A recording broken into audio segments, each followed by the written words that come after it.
Free for at least a year, where we'll see satellite Yamahas here in Valencia as Marc Marquez now takes over at the top of your pie. You can see he's running those of Cal Crutchlow and Yamaha's test team about the engine upgrades for the M1 next year. They're getting a replay here of Quattro just coming out of turn number 6. No major dramas there for the World Champion. Just a little check on that left hand. It's going to be uncomfortable. So he said no major rider into their squad, with Joan Mir joining them from Tuesday onwards. So AM local time will run till 1:30, and there'll be a midday recap then live on Facebook, Twitter, YouTube and Twitch, and then our afternoon coverage will resume after a short lunch break. 2:30 to 5:30 p.m. Pre-season will be concluded in Portimao March 11th and 12th, and the season opener in Portimao, of course, in Portugal on March the 26th. So we hope you can join us. Motogp World Championship. He's won more races than anybody else this season, more podiums, more pole positions, more front rows, and he's led more laps than any other rider. He's been the cream of an exceptional crop in the 2022 championship battle, and that's exactly what they did. So a united front. To forget how Ducati's season actually started. They weren't exactly on the front foot from the start of the season, as Fabio Quartararo once again shaking out that left hand with the discomfort perhaps he's encountering there with that damaged middle finger. Of course, at the very early. Pretty battle royales, haven't they, so far in 2022? As always, keeping an eye on some tech updates. And what have you seen so far? And good morning, buddy. Yeah, good morning. It's a little bit chilly standing in the shade in front of the pit boxes, which hasn't got any sun at the moment, but I imagine track surfaces. If you didn't catch the unseen video which the Motogp team back in Barcelona produce after every Grand Prix, have a little look at the one that they did. A great insight after the race in Malaysia. There was a lovely chat between Yamaha boss Maya Meregali and Quattro's crew chief to get a theme on Aleix Espargaro's special helmet. And of course there are special helmets as well in sort of pit wall complex down the factory Suzuki garage here this weekend. They love letters wall with messages from hundreds of fans talking about their affection for Joan Mir, Alex Rins and the Suzuki brand.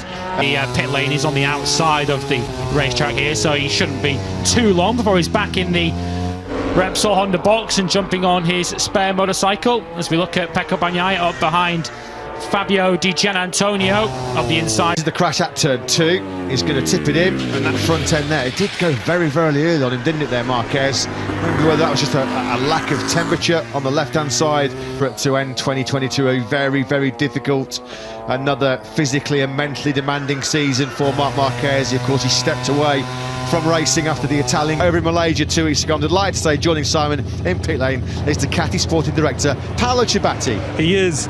Paolo, first of all, thank you for letting me drag you out the back of the garage again, and you're probably going to get bored because I've got a lot of the same questions. Sure, the maximum he can, he must win, and Pecco should be worse than 14th. So, you know, everything seems positive, but still we don't have to lose the concentration because it's too important for us.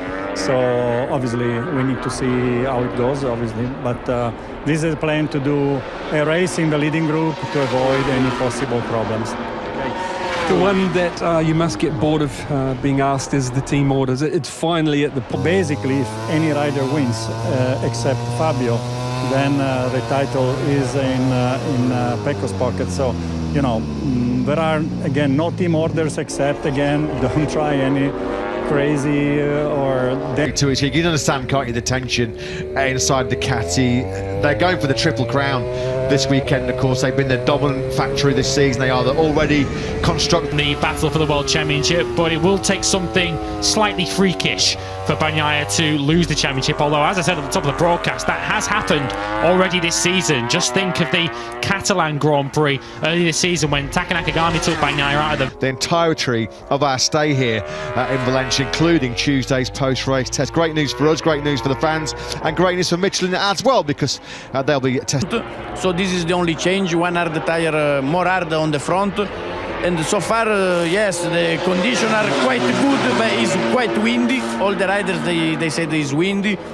The front tire they are using, the soft.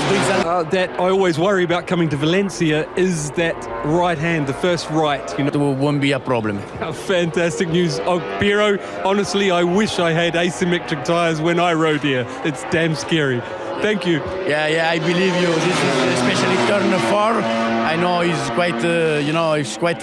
In 13th. Only 0.6 of a second off the pace, though, the World Championship leader. That's how close it is at the moment. Just 3/4 of a second takes us from Quartararo at the top of the pile to Marco Bezzecchi, who was very close to Quartararo, of course, and much of the... More improvements made. Cal Crutchlow, after Sepang, was testing in Jerez down in southern Spain. I think there's been 4 different new engine specs being tested by the Yamaha factory, and Fabio Quartararo all unravel, all slip through his fingers with more crucial late mistakes, but there is... Bagnaia slotting in behind Quartararo. That Thai Grand Prix you mentioned, particularly when the rain fell on the race day, just in the lead up to the Moto2 race, you kind of felt that those were the kind of conditions. This was tailor-made for potentially Bagnaia to lose crucial... In your face as you walked up towards the final corner, a tailwind down the start-finish straight, and Simon Crayford just reporting from pit lane. It seems to be picking up a little bit more as we Masley project next season. And he's a bit of a specialist around this circuit, is Raul Fernandez, winner here in the Moto3 class and in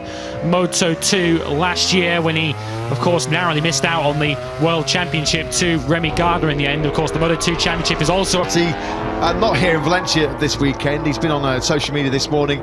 Sounds like Giacomo. He's a big, passionate cyclist at home in Italy. I think he's taken a bit of a tumble off 2 wheels and a recovery underway for him. So if you're watching at home, Giacomo speedy recovered the final corner. He's actually slipped down to P16. That pit board absolutely bang on the money there. 1:32.039 the benchmark time. As we said, get a feel for the conditions. Senseless to take crazy risks at this point of the weekend. So Pecco Bagnaia will be ending this FP1 session potentially outside of the top 10, but a safe and solid race distance here on Sunday. So Pecco Bagnaia then gives a wave to the crowd at KTM chassis, this experimental chassis that they've rolled out for the first time here this weekend. You can see Binder's on brand new tyres here, fresh medium front, fresh medium rear, and he's making it count. He might actually be knocking Fabio Quartararo